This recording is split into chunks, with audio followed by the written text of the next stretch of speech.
If you've been watching content like this thinking, I like the Airbnb idea, but I have no idea where to start, this video is for you. I didn't start with money, properties, or some secret advantage. I started by finding the simplest possible path that actually worked. And that's how I eventually built a portfolio doing over $250,000 a month. Not by working harder, but by removing everything that wasn't necessary. So today I'll show you the easiest way to start an Airbnb business in 2026, step by step, without overwhelming yourself or taking stupid risks. And to do that, we need to talk about why most people make this way harder than it has to be. Most beginners don't fail because Airbnb is complicated. They fail because they try to do everything at once. For example, I see a lot of people when they're doing market research for the first time, they're choosing 5 different cities to analyze instead of just picking one. And because of all of these different locations to analyze, they get overwhelmed and then eventually get lost and then no longer have the drive to actually start. What you should do instead is focus on your local city. This not only narrows down your market research so that you can just focus on one specific locality, but you also already know your city well and you know where the short-term rental demand is. Also, why would you not start your business in a location that is physically accessible to you? On top of that, I see a lot of beginners looking at studios, 1 bedrooms, 2 bedrooms, luxury houses, and all these different property types all at once. And these same beginners are watching advanced operators and are copying strategies that are meant for scale and not for starting. You see, the more options that you look at, the more you delay taking action. You see, if you're looking for the easiest way to start Airbnb arbitrage in 2026, easy is not passive, easy is not shortcuts. Easy is removing the unnecessary complexity until only the essentials remain. The easiest way to start isn't the fastest way to scale. It's the fastest way to get your first win. So let me show you what the simplest Airbnb arbitrage setup actually looks like. The one I'll be using right now if I was starting from scratch today. For a beginner, focus on 1 city and 1 property type. Different cities equals different rules, different cleaners, different operations, and different demand patterns. Different property types equals different pricing logic and also different demand. Generally, among all my students, I find that the ones that do the best are the ones that don't overthink. And typically the ones that do the most analysis are the ones that take longer to get their first property. This is because when you focus on analysis and you focus on the numbers and the feasibility too much, then you don't actually put in the work and time that's actually required to get that first property. When you're starting out, the actions that are going to actually move the needle are calling agents, going to inspections, making connections, and doing the volume work required of you to land that first deal. Generally, the easy sweet spot in cities is 2-bedroom apartments with consistent short stay demand, and in the suburbs it's usually houses with 3 to 4 bedrooms. Once you pick a specific property type to analyze and go for, the setup for this business model now becomes way easier. It becomes easier to furnish without overthinking design. It becomes easier to price consistently. It also becomes easier to clean and manage because you're working with the same property type. You don't want the most exciting property, you want the most predictable one. What most beginners think they should do is pick a luxury listing with ocean views and high-end furniture. All that sounds sexy, but adds pressure and risk early on. Your first property's job is not to make you rich. Its job is to prove that the system works. You see, a majority of my portfolio are 2-bedroom apartments in the city. This property type creates consistent rent, consistent bookings, and no drama. And these properties tend to outperform the cooler properties early on because of a lower rental price, a better location, and more predictable cash flow. If you want a full breakdown of my portfolio and the exact numbers behind all of my properties, I'll leave a link to that video somewhere on the screen now. In this line of business, boring properties make exciting bank accounts. So once you get one clean, predictable setup working, everything else becomes easier. Pricing, cleaners, landlord trusts, and scaling. And now that you know what to look for, let's talk about the part that scares most beginners. Actually getting a landlord to say yes. Getting a no from agents doesn't mean the model is broken. It usually means your positioning is. Here's the most common beginner mistake. Walking into conversations asking for permission instead of presenting certainty. If you pitch this like a side hustle, landlords will treat you like a risk. This is why landlords actually say no. They hear Airbnb and imagine parties, damage, and chaos. They don't see it as a business, they see uncertainty. You're not asking to Airbnb a property, you're offering to be the best possible tenant. That is the mindset shift. Speak like an operator, not a beginner. Lead with guaranteed rent and describe how you take care of their property.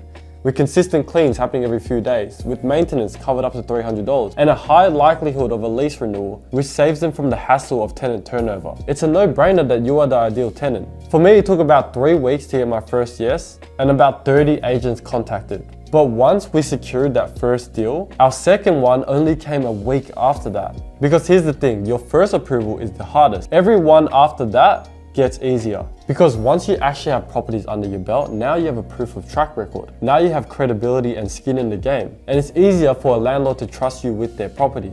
So once you get your first property, the ball starts to roll and the second one becomes easier, the third one becomes even easier, and then all of a sudden you have a portfolio of properties. You don't need luck, you need volume, confidence, and consistency. And once you get the keys, the business doesn't get easier automatically. It only stays easy if you set it up properly. Most beginners lose before they even start because they rush to go live. This is usually how it goes. They finally get approved, they panic, list immediately, and then regret it completely later. It's so easy to tell what rush setups look like on Airbnb. Mismatched furniture, poor staging, cluttered, and phone photos. This is not a property business, it's an experience business. Guests don't book square meters, they book how a place feels. Here are the real consequences of rushing your listing. You'll get early 3 or 4 star reviews that are brutal to recover from. If you have poor photos, it will kill the visibility of your listing for its lifetime. And if you don't offer a proper guest experience, you'll get refunds that eat away at profits fast. There was a time early on in our business, about 2 or 3 properties in, where we decided to see how fast we can set up a property and get it listed, which is logically a good thing because the faster you can get a property up, the less rent that you are wasting. So with this listing, we decided to get random furniture that just didn't make sense for the space. It didn't look aesthetically pleasing, it wasn't functional. Fast forward to today,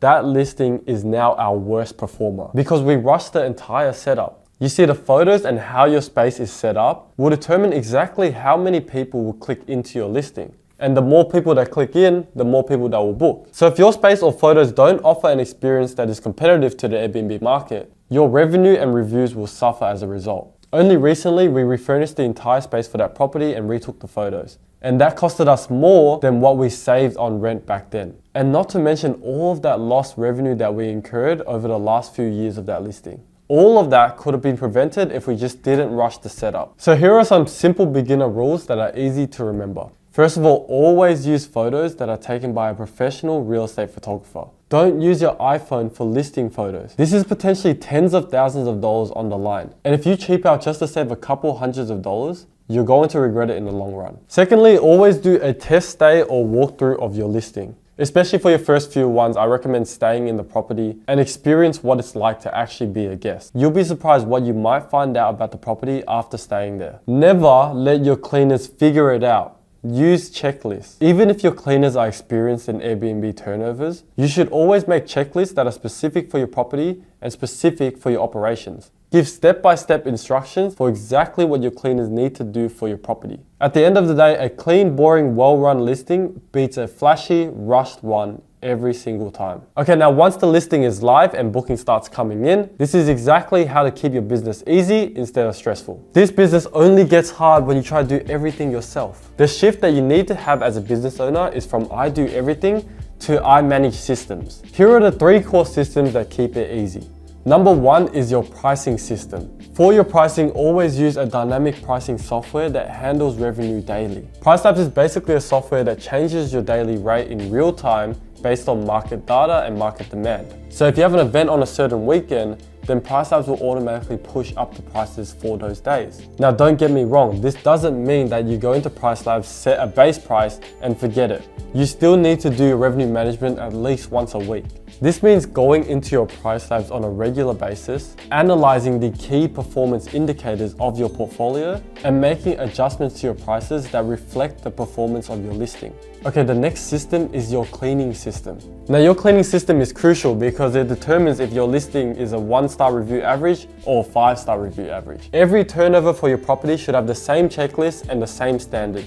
Your cleaners should be trained to have your listing looking the exact same way every single time. And you should always receive photos after every single clean to make sure that quality control is kept. And number 3 is your guest communication system. Now when you're starting out, it's probably not going to be feasible to hire a virtual assistant for your business. So to make guest communications easier, you should use templates and automations. For templates, have quick replies saved, responding to common guest inquiries. For automations, you should have the 5 core scheduled messages. Number 1 is booking confirmation, thanking the guest for making a booking and welcoming them. Number 2 is pre-checking, sending their check-in instructions. Number 3 is post-check-in, asking the guest how their stay is. Number 4 is pre-checkout, reminding them about their checkout instructions and when they should check out. And finally, number 5 is after your guest checks out, reminding them to leave a review. In your business, you should normalize delegation early.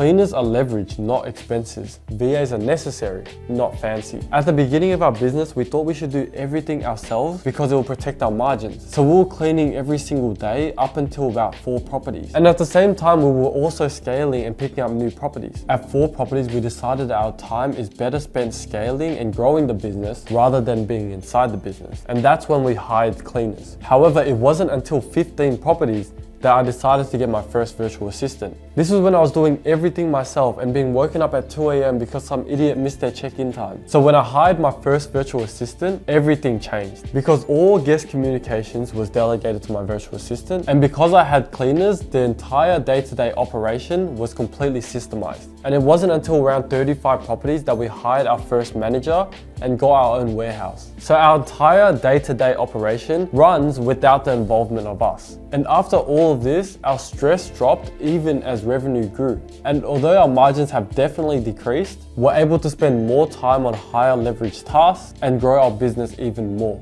This is the difference between becoming a professional operator and building yourself a job. Once systems are in place, adding a second or third property doesn't double the work. And once the business is starting off smoothly, this is where most beginners mess up the opportunity completely. You see, this is what usually ends up happening. Your first good month hits, you get excited, and then the money gets spent instead of reinvested. Whereas the first 6 to 12 months are for building momentum, not lifestyle upgrades. Your first profit isn't income, it's fuel. So this is how momentum actually compounds. The profits from property number 1 fund property number 2. And then the profits from property number 1 and 2 fund property number 3. So the more properties that you add into your portfolio, the more cash flowing machines that you have, and therefore the easier it is to scale. Suddenly, landlords take you seriously and agents stop ghosting you. In our first year in business, we reinvested every single dollar that came our way. And this meant that we were able to go from 0 properties to 10 properties in the span of 1 year, while most operators only went to 3 or 4. And today we sit at a portfolio of 45 properties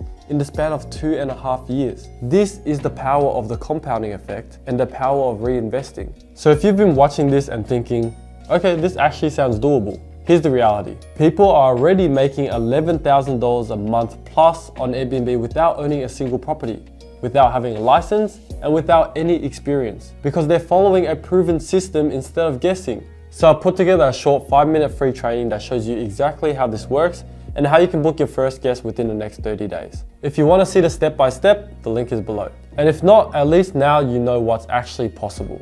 So if you enjoyed this video and you're interested in more Airbnb tips, make sure to subscribe and like, and I'll see you in the next video.